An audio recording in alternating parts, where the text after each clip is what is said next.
Every empire falls. Regardless of their reach or their might, they all fall down.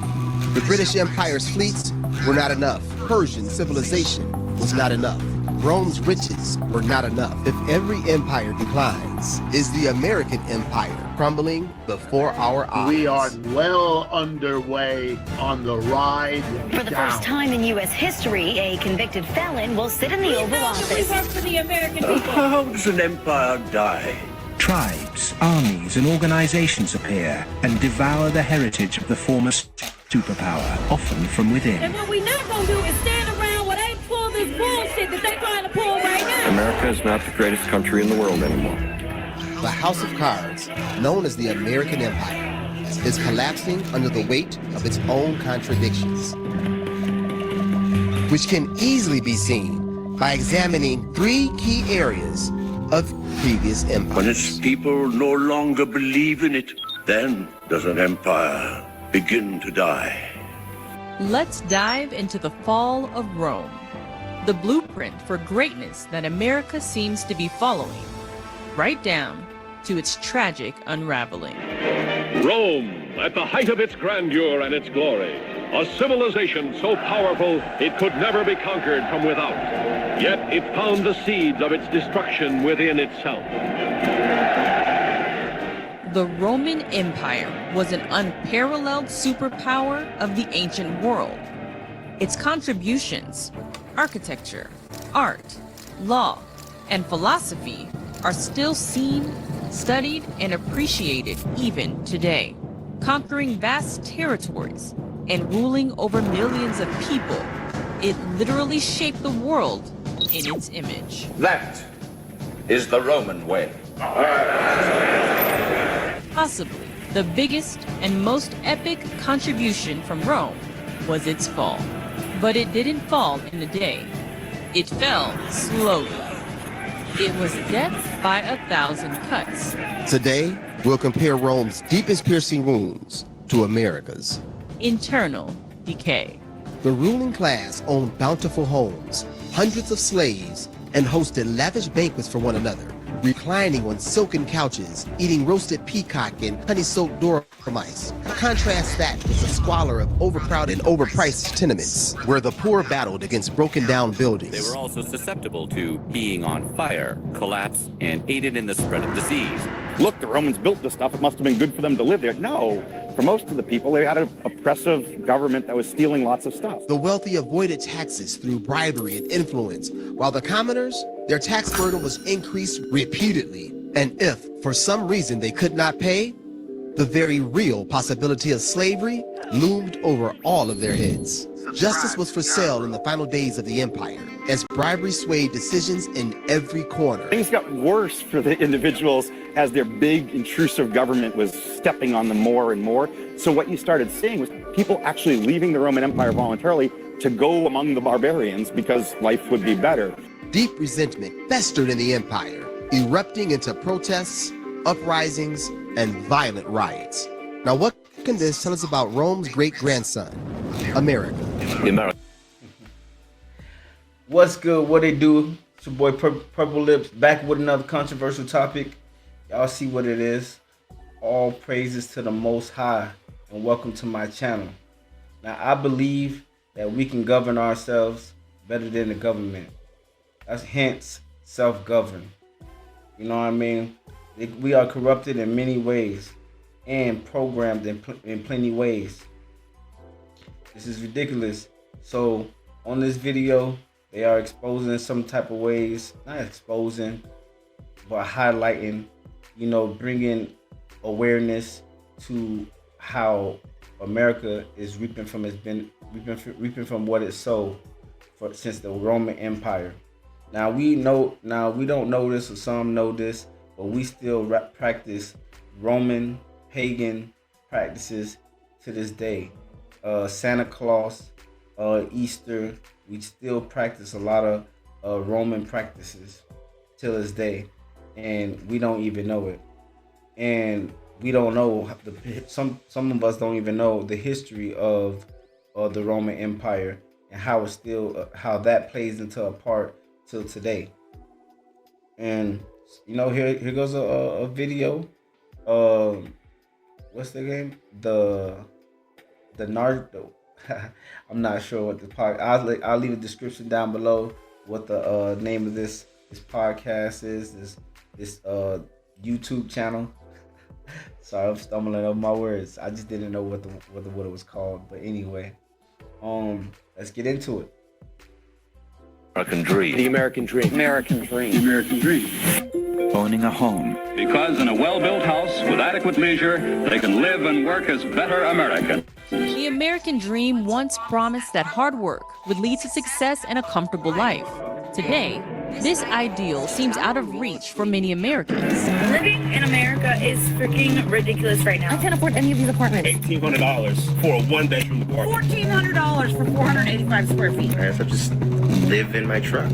Today, financing the American dream in America is a far-fetched fantasy for most of America. It's the new face of homelessness in America. Folks who are working full-time but with nowhere to live. I would have never imagined that we would be homeless. Never. When you're that hungry to steal bread from the restaurants behind the stores, you're hungry. No bread!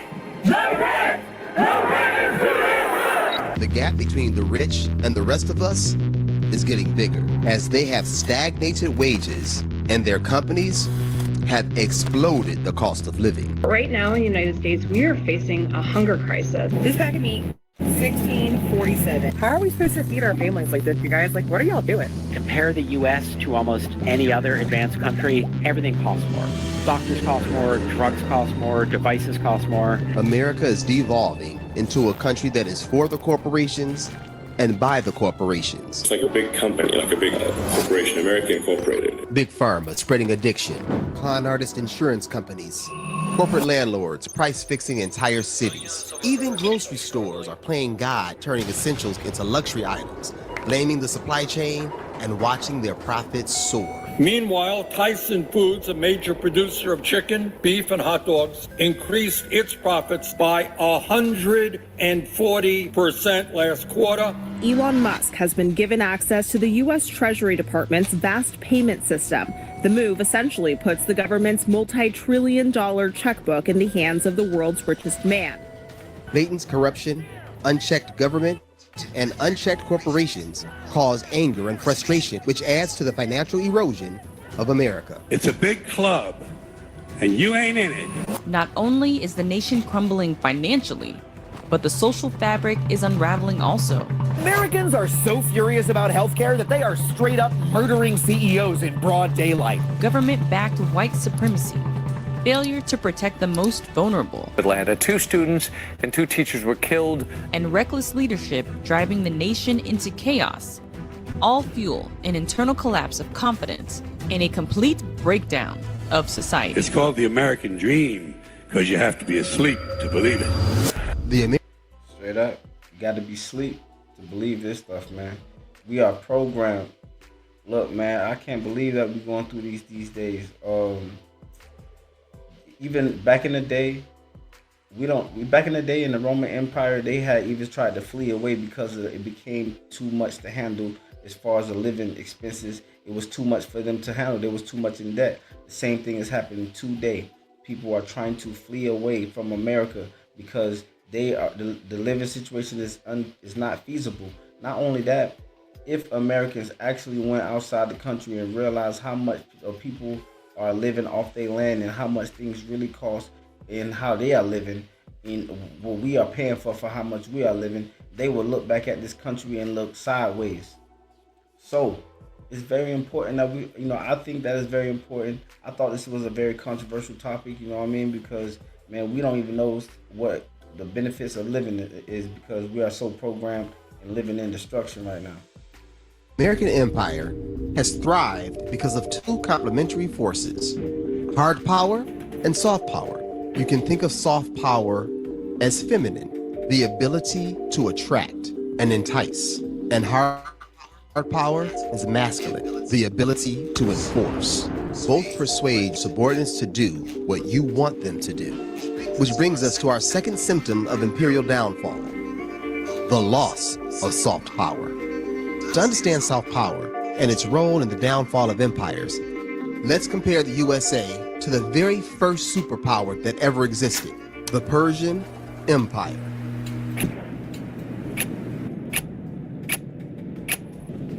The Persian Empire was unique. It was established and governed primarily through soft power. The first Persian Empire was founded by Cyrus the Great. Cyrus created and maintained an empire thanks no doubt to his military savvy, but he was also a political genius. He was an excellent, benevolent manager of men. The Jews called him Mashiach, or Anointed One. His own people called him Father, and even the Ionian Greeks whom he conquered called him a just and worthy lawgiver and ruler. Cyrus the Great, a visionary leader and a ruler who was called out by name by the prophet Isaiah 150 years before his birth. Cyrus conquered all that he saw, a realm so vast that it stretched from the sun-baked plains of Mesopotamia to the rugged mountains of Central Asia. He freed the Jewish people from Babylon and built the first stable, sprawling government. The Persian Empire under Cyrus the Great soon became the world's first superpower. It was soft power at its finest. He abolished slavery throughout his entire empire. He allowed conquered kings to stay in their position over their people, and he allowed people the freedom of religion with a highly effective decentralized system. For as long as the leadership was strong and just, all of the subjects. Now, doesn't that sound familiar? Sounds just like America, huh? You know, all the religions are accepted, and all this, it sounds exactly the same manuscript. Worked harmoniously under one flag for the good of the empire. After the reign of Darius the Great, the government became a toxic environment. Kings became greedy and began stealing from the supply of riches. The people below the upper class started organizing riots. The satraps also became more independent. They even waged war on each other. When the people stopped believing in the empire's moral high ground, it lost the intangible glue that held its vast territories together. Once the sprawling empire lost its soft power, it lost all that it had. And just like Persia, America manipulated soft power to become the most powerful nation the world has ever seen. This is the big picture. Since the end of World War II, the first atomic bomb was dropped on Hiroshima. Now I am become death, the destroyer of worlds. America didn't just win the war, it won the world. After showing the world that it had the most destructive power known to man and the moxie to use it, the USA, the most charismatic and feared salesman the world had ever seen, sold the idea of a wholesome, democratic American dream. After creating international organizations to control the world's currency, the USA set off on a PR campaign to position itself as the architect of a new world order, where its power would be unrivaled. And it wasn't just economic power, it was soft power. Hollywood, pop culture, American capitalism, and the promise of a just democracy became America's calling card, even though America's credibility has been suspect since day one.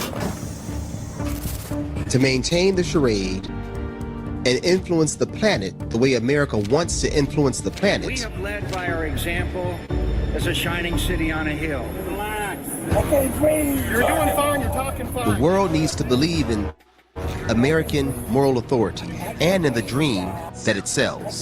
The American product seems to have lost a lot of its appeal, and the mask has come off, both at home. Yes. Full pardon. He will be the first president to enter the White House as a convicted felon. And abroad. America has toppled democracies, weaponized the dollar, sponsored ethnic cleansing, committed atrocious human rights violations. We tortured some folks. From the world's move toward de-dollarization to a fading global influence in technology, media, and diplomacy, America's soft power is unraveling. When soft power fails, empires lean on hard power to enforce their will. That brings us to our final symptom of a sick and dying empire, world domination by hard power.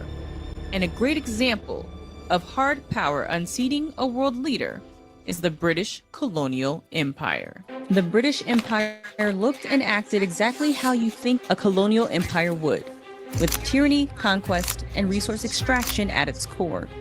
It ruled over 400 million people, almost a quarter of the planet at its height.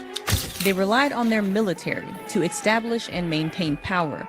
Wars in their colonies, wars at sea, and wars at home They ruthlessly crushed all resistance for centuries. After a string of costly and humiliating defeats and the massive expense of rebuilding after World War II, Britain was devastated, unable to defend its territories abroad or sustain its citizens at home. The sun had finally set on the British Empire. As Britain's empire crumbled, another was already rising to take its place. $110 billion into Ukraine. The Vietnam War. The war in Afghanistan. The United States launched its invasion of Iraq. Trillions spent and no victories to show for it. The United States has been by far the chief supplier of arms to Israel. Commitment to Ukraine's ability to defend itself. Been by far the chief supplier of arms to Israel. Commitment to Ukraine's ability to defend itself with the announcement of over $3 billion. $45 billion. $500 million. A $2.5 billion military assistance. But if you keep throwing money that you can't or won't spend to develop your country inside, you're developing a recipe. Does that make you wonder why we have war? Why we help other people or certain people for war? Does that make you wonder, ask any questions? Does that raise an eyebrow of why we have these alliances? Why they are programming us? Does that make you feel like these people are here for our benefit or for their benefit? Leave a comment down below. Answer one of these questions or all of these questions. Does that make you think a little bit how this system works a little? They ain't here for us, y'all. You know what I mean? And what we gonna take? We outpopulate the majority of these people who are in control. So why can't we take our land back? Can we answer that? What makes you think that we don't have the ability or control ourselves to gather or make something happen, make something shake where things are benefiting us? No. But they benefit off war, guys. They benefit off of each war that happens. They make up these storylines and make us believe what they want us to believe. But the truth is, they benefit from each war. And that's how they build another empire from a war and debt. And that's what it is. War, debt, control. For the collapse of an empire. That's how the British Empire, the Roman Empire, the Greek Empire, that's how they came to their end. I'm gonna say it again. America's not a country. It's a business. War is America's biggest business. United States has been at war almost continuously since World War II, finessing its hard power into massive profits for America's most wealthy. The defense spending of the United States is greater than the next 9 nations combined. There will always be times when it is necessary and just to use force. Any excuse, any provocation, at home or abroad, the U.S. will be there. There is no place on earth not covered by the empire's military bases. It's not personal. It's strictly business. War is always financially beneficial for the United States of America. The Iraqi oil reserves, the rare earth in Afghanistan, defense contractors in Vietnam, Korea, as contradictions nullify soft power, the empire leans into brutality, weaponizing the U.S. dollar against allies and adversaries, abandoning diplomacy for desperation. You can carry out an unprovoked attack on our economy. Your consumers will pay more and your workers will make less. Gas prices will skyrocket. You will turn a loyal friend into a resentful neighbor, forced to match tariff with tariff and to seek friends everywhere else. And our enemies will grow stronger, fueling resistance and causing powerful coalitions to come together against it. From BRICS nations to defiant regional alliances, rivals are strengthening ties through trade and diplomacy. You can always count on the Americans to do the right thing after exhausting all other possibilities. In the end, America will not be conquered by outside powers. She'll collapse under the weight of her own arrogance and contradictions. The empire's foundation rots from within, weighed down by corruption, debt, and a military that serves profits over people. In the end, it won't be an enemy's army that brings the U.S. down. The military-industrial complex is the one that benefits from this. What happens when this thing collapses? What happens when the columns start buckling? Are we not in some early stage of that at this present hour? Or are we seeing like the collapse of the empire? What happens when this thing's all collapses? And it will collapse. What will we do? So I have a question for y'all, like, when we gonna wake up? Quote of the day. It doesn't matter how slowly you go, as long as you do not stop. No matter how far you go, bro. No matter how slow you going, as long as you not staying still. I'm out. Like, comment, subscribe.